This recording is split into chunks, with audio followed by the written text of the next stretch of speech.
I kind of just wanted to do a bit of a follow on continuation of the conversation about binge eating. So I did an episode a few weeks ago around binge eating, and it was such a, even when I look back at it, it was so heavy because I think it was almost like the first time I was also admitting that this is something I struggle with, like publicly. I know like some of my friends messaged me like, girl, I didn't even know this is a problem you had. And I was like, girl, I be going through it. Whereas this kind of feels more like, okay, yeah, whack whack, cry, move on. So I just feel like I want to talk about it, but more so just without the heaviness. And I don't think this is me denying that there is a heaviness, but I think I got off all of that weight off on that episode. So if you haven't watched that episode, I definitely would recommend you do. But I want to talk about binge eating, specifically about sugar addictions, because you see, sugar, crack in the 80s, sugar, like one and the same, 5 and 6. I just really think half, not even half, majority of my binge eating is tailored towards sugar. Like I think I said in that episode before, I'm not someone who I don't know, binge eats stew. I shouldn't have, because that is still a form of binge eating, but I don't binge eat rice and stew. I don't binge eat salmon and kale. Like, put a cookie in front of me, put a biscuit in front of me, M&S hallelujah, yeah, problem.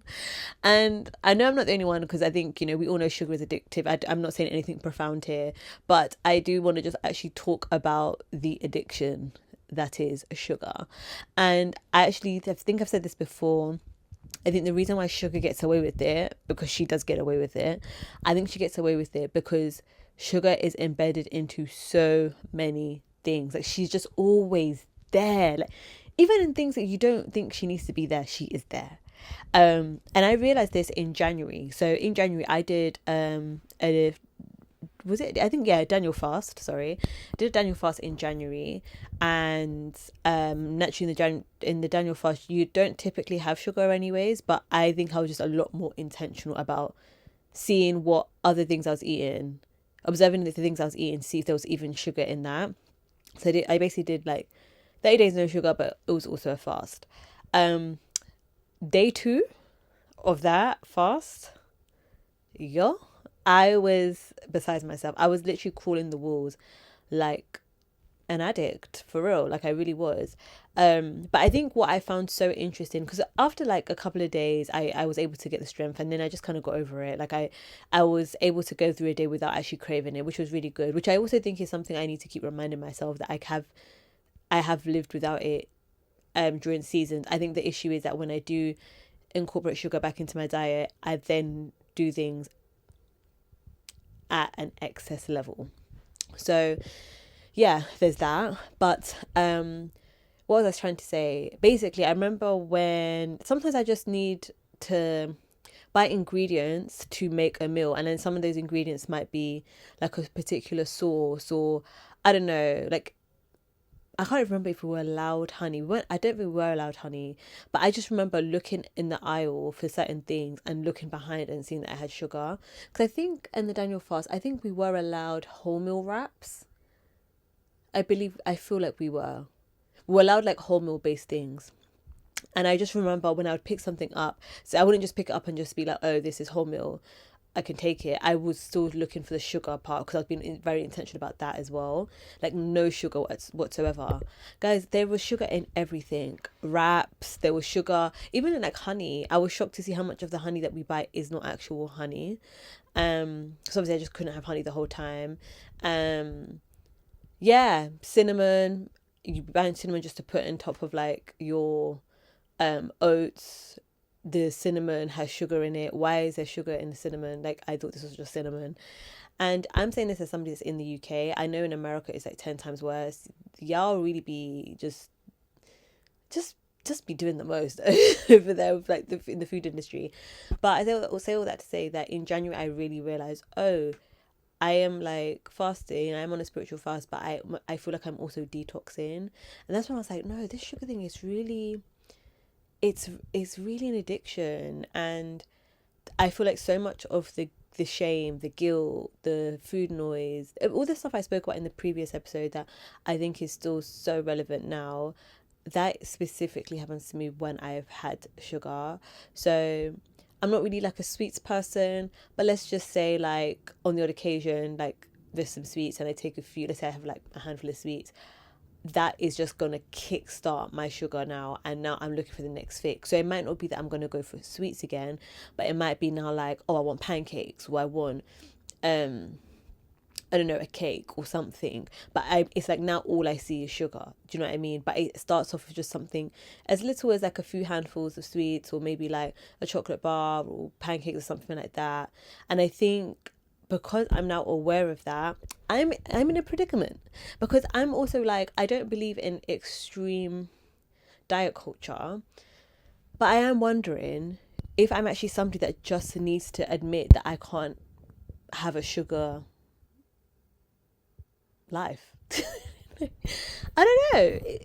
It sounds so dramatic because I just, there's the whole like, oh, you don't want to be so harsh, you want to live a little. But me living a little, I be doing too much. So it's like, am I really living a little? Am I? You just have to be really honest with yourself in this life, and there's just certain things that like other people can maybe like do in moderation, and I just don't think sugar is something I could do in moderation. And I think I really come to realize I cannot consume sugar in moderation. Therefore, should I just cut it out indefinitely? But then that just feels so serious. But then it is serious. You see why I'm in this dilemma? Because I can go extended periods of time without sugar. Don't get me wrong. I can like lock in and whatever. But the minute they let me out, it's almost like I undo everything. And I think that's why I feel like do I need to be an extremist here and just stop? Because if I was somebody who kind of just needs to recalibrate, like, okay, I have this like strong sugar desire at the moment, let me just stop eating sugar for a few months, and then like when I have it back in my diet, it will just be like just a little bit here, a little bit there. But I think I will literally just go back to how bad I was before I started the detox. So that's why I'm like, I think they need to remove sugar from me. You know what I mean?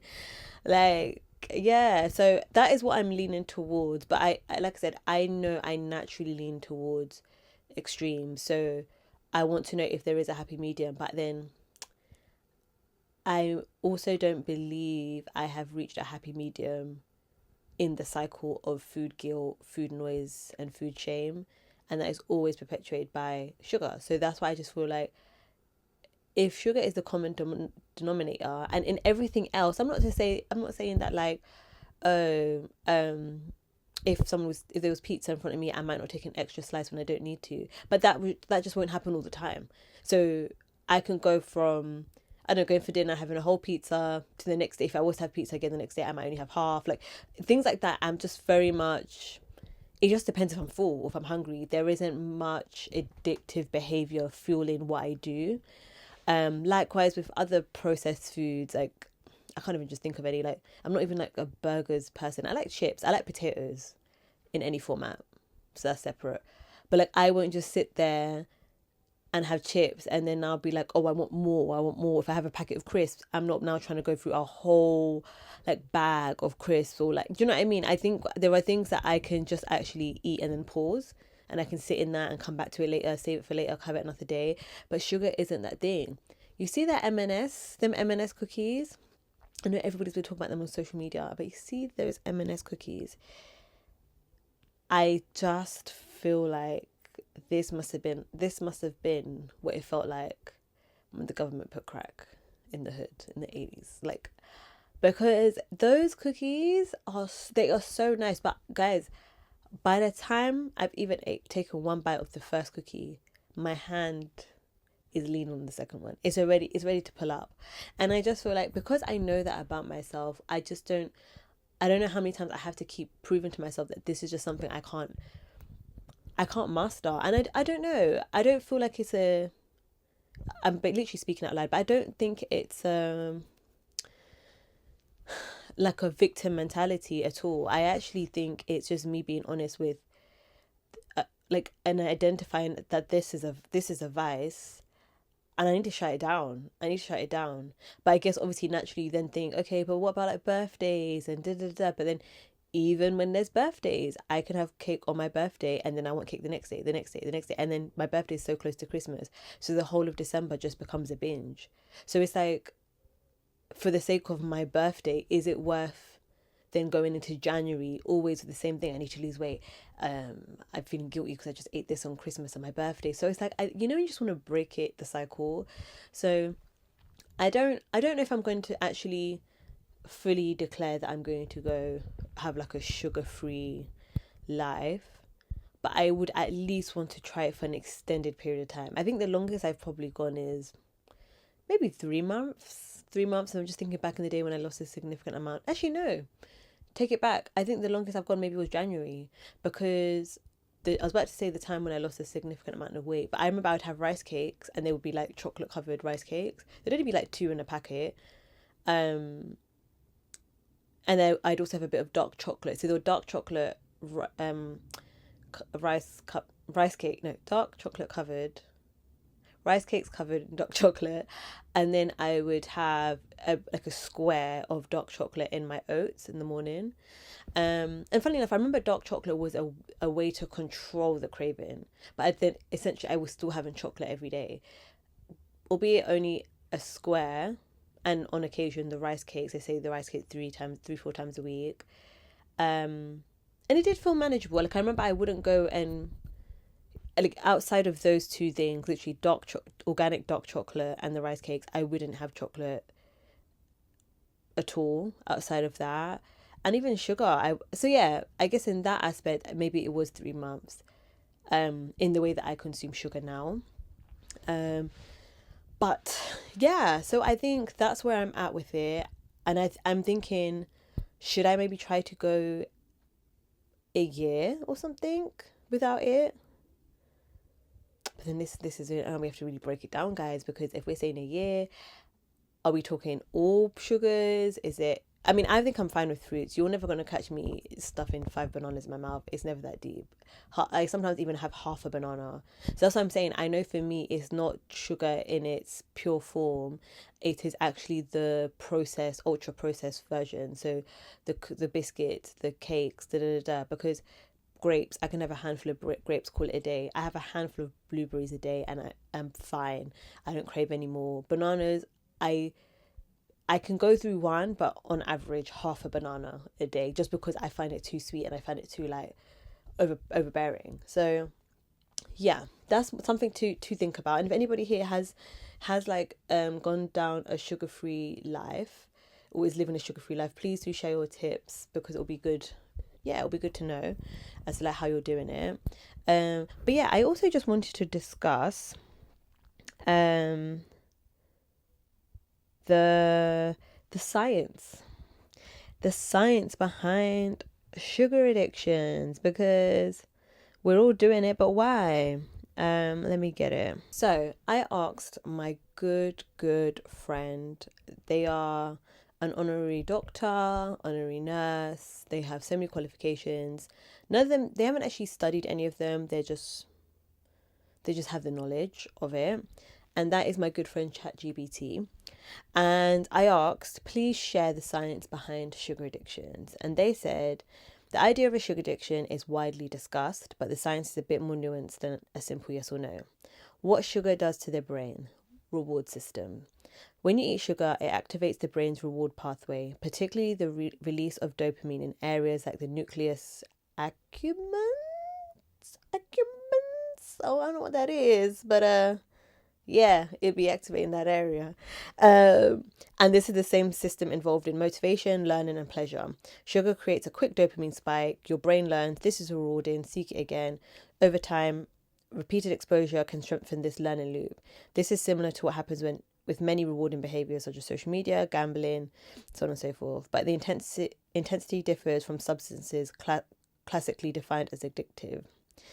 So, why it can feel addictive is it does also create rapid blood sugar changes. So, high sugar foods can cause glucose spikes followed by drops, which then increases fatigues and cravings for more quick energy.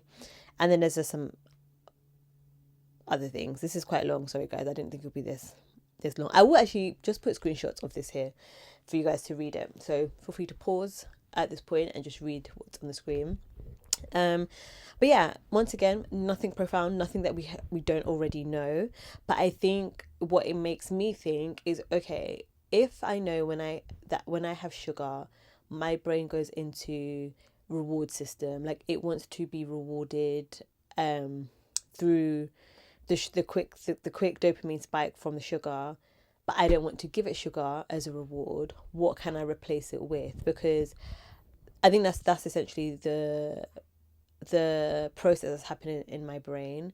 Like, that tasted really good, let me have it again. Oh my gosh, remember when I had that thing last month, let me go and get that again. Oh my gosh, remember those white chocolate chip cookies in M&S? I wonder if they're still selling them. That made me feel so good the other day. And it's like your brain just wants to consistently be experiencing pleasure. And I guess that's the flesh, right? Your flesh just wants to consistently be pleased all the time. But the more we keep actually giving it what it wants, the harder it is to actually teach it self-control and discipline. And I think that's the stage I'm at. I think I may have burst the reward system. I may have gone too far, that I just don't think replacing processed sugar with like dark chocolate would work right now. I mean, I could try. I'm not saying I'm not going to try, but I could try, but I don't think it would work the way maybe it would have once upon a time. I don't know if and for context, I'm allergic to egg, so I've gone most of my life. The only sweet thing I could really have was like sweets and chocolate. Then post pandemic, when everything went vegan, I was able to now start actually having like baked goods and like cakes, because obviously they just started to make more options. So now, on top of that, they've also just started to remove egg from a lot of things. So like growing up, I could never have Krispy Kreme donuts, where now I can. So I say all that to say that when I was able to shut down the sugar addiction in the past, the only thing I was really shutting down was chocolate, like actual chocolate bars. Whereas now it is like croissants and pain au chocolat and biscuits and like M&S cookies I'm talking about, Krispy Kreme. These are not things I had to like try to veer away from, because if I saw them in the shop, I just couldn't eat it. Like, I would actually die. So I would just walk past it. Whereas now there's so many things I can consume, which makes it a lot harder. But I say all that to say that I also think it goes back to being honest with yourself, because sugar addictions are just so consuming because of that, the high that you get, and then the slump that you get after, and then you've done that with, let's say, a particular cake. That cake is still going to be in the shop tomorrow, so it's so accessible. And I think that's the thing about sugar. If you think about tobacco, if you think about alcohol, drugs, like there are certain things that are in place that don't make it that accessible. Granted, I know like tobacco and like alcohol are in the shops, you can purchase it, and especially if you're over 18. However, I think sugar, especially in the form of baked goods, cakes, chocolates, biscuits, they're also sometimes a staple in the house. They're sometimes a staple in your pantry, in your kitchen. So depending on the kind of house you live in, it might be easy to just go and have it. Whereas you're not, I mean, unless you are somebody who is struggling with alcohol addiction, you're not going to just, Wednesday 1 p.m. in the middle of your work meeting, have a glass of scotch. But in the middle of that same meeting, you might have a pain au chocolat, you might have a biscuit, you might have, something, a hot chocolate, because no one's going to look at you weird for that. If anything, the kind of places I've worked in, there are always biscuits and always baked goods around. So I think that's the thing about sugar. It's hard for people to see it as an addiction, because sugar is so embedded into our everyday lives. It's so embedded into the food culture, diet culture. It's just embedded everywhere. Like, I find it insane. I find it actually insane that the sugar industry has even tried to collab with the fitness industry. The fact that I am seeing the same people that make the drumsticks, collaborating with the same people that make protein drinks. Like, why just why are the manufacturers of Oreos also collaborating with protein bars? And this is why I think sugar becomes so embedded into our everyday, because we are literally seeing it pushed into the health industry. Think about gummies and all this stuff. Gummies are literally just sugar, little balls of sugar injected with whatever supplements they're saying are in there. So I think because of that, I think we are creating a generation of people where sugar is just part of your livelihood. You know, where you're going to the gym, you're having a salted caramel flavor protein shake. Go and eat an egg. Just just eat an egg. Just have a tin of tuna. Like, this is this. Anyways, I have a personal vendetta against protein shakes. I don't like them. I feel like they're so mushy and creamy, and I just feel like they're just, ugh, like I might as well just have a milkshake. But that's my point. I think we are in the quest for finding something that feels good and tastes good. We're just throwing sugar on it, then slapping 20 grams of protein on it, and then literally shipping it out to the masses.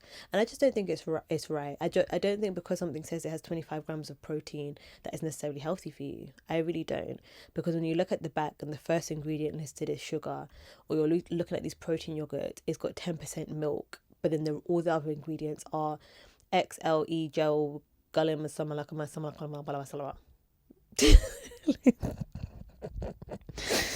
Literally what it says. Literally look behind. You're gonna see excellent belem sama. That's what it says at the back, but it will say 10% milk. So what's the point? What is the point of all of this? And the point is, I think sugar is a massive industry its purpose is to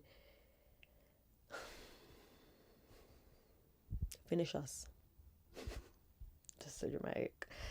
But yeah, I'm always really intrigued to see how the fitness industry collaborates with the sugar industry. I am so confused why every yogurt these days that is full to the brim with sugar, mind you, salted caramel yogurt with Reese's Pieces and strawberry ganache, but 25 grams of protein. Come on. You really think we're that stupid? Like, you'll see a whey protein powder, cookies and cream flavors with extra vanilla, 25 grams of protein in it. What's with all the flavorings? What's in the flavorings? What are the flavorings made out of? Sugar. So yes, okay, you're adding protein into your body, but also heap loads of sugar. And I think this is the thing. Sugar has really just been able to fly under the radar for so many years, and I think if anything it is just being pushed more and more and more and more.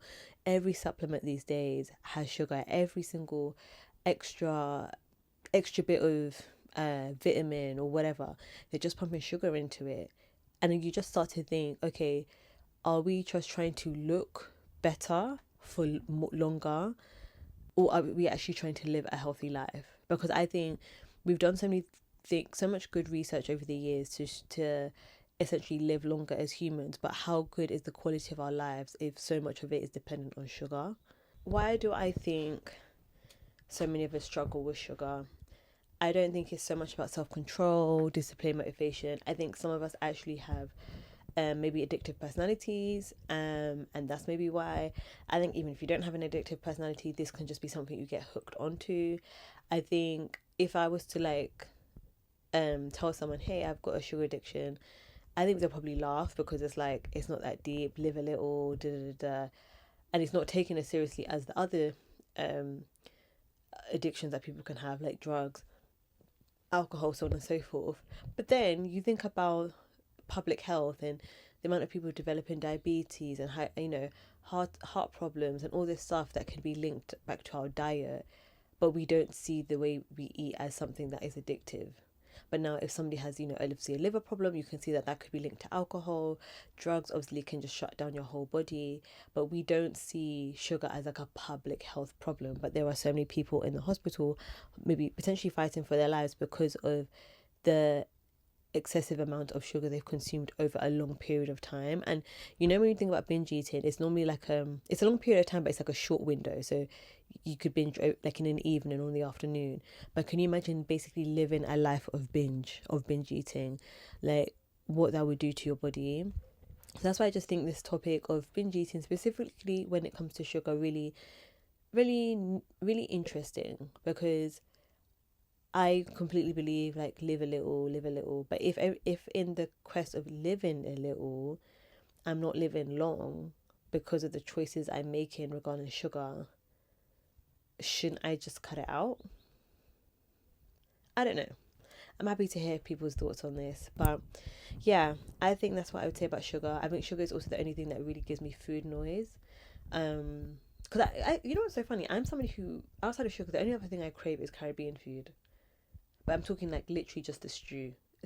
And it's so funny because I think at the beginning I said I don't crave stew like that, but that's what I would crave. But it's more like I just want a hearty meal. I like a full meal. Um, but like yeah, I've realized that when I'm able to control sugar, I'm able to feel better, feel more confident, feel less bloated, and I just feel lighter. So it's the 12th of June at the moment, 13th of June, and I haven't had sugar in 12 days, sorry, 12 days. I am doing a body neutrality challenge, and on my personal YouTube, and I think I'm really enjoying just being able to eat without thinking so much about calories, being able to eat without being so consumed by sugar and the decisions that sugar makes me choose, um, and just appreciating my body as well in the meantime. So yeah, I think it's only been 12 days for sugar, but I I would like to see how far I can go. So the aim was to do it till the end of June. Well, just for the sugar part, anyways. But I think I'm gonna try the full 75 days without it, and just go from there. But I think I am leaning towards cutting it out. But I don't know how long for, because I, I'm gonna miss some of the stuff. I'm gonna miss it. But I think what's more important and what I'm really trying to build is my health, like truly like my health, my actual insides, my gut health, the function of my actual organs and all this stuff. And I just feel like sugar is the one thing that derails me from being able to focus on that. So yeah, hope you guys enjoyed this little chit chat. Obviously it's a lot shorter, a lot quicker. Like I said, it just wasn't as heavy. This was just my reflections, and I'm just happy to hear anyone else's thoughts on the topic. Yeah, let me know, have you cut sugar for a long period of time? Have you suffered from a sugar addiction? Maybe we need a support group. Maybe we need a support group. I might come back to y'all with that. But yeah, maybe we need a support group. Maybe that's what it is. And maybe also, are there brands out there that truly just do organic chocolate? But who am I fooling? I probably wouldn't even like it. I like the chocolate with all the sugar. Yeah, forget it. Ignore the fact I even said that. But yeah, guys, I hope you've enjoyed this chit chat. Let me know your thoughts, reflections, your takeaways in the comments. I'll be back with a new episode hopefully next week. Trying to be a bit more consistent. I hope you're appreciating the consistency. Yeah. And yeah, I felt this one was a lot lighter. I feel a lot lighter. Less like, guys, we are at war, you know? This felt a lot lighter. So yeah, follow at The Real Rose across all social media platforms, and follow The Weight of It on all social media platforms. And as you guys always know, the reason I have this podcast is because the weight we carry isn't just physical. So if you enjoyed, like, comment, subscribe, tell a friend, and I will see you on the next episode. Bye guys.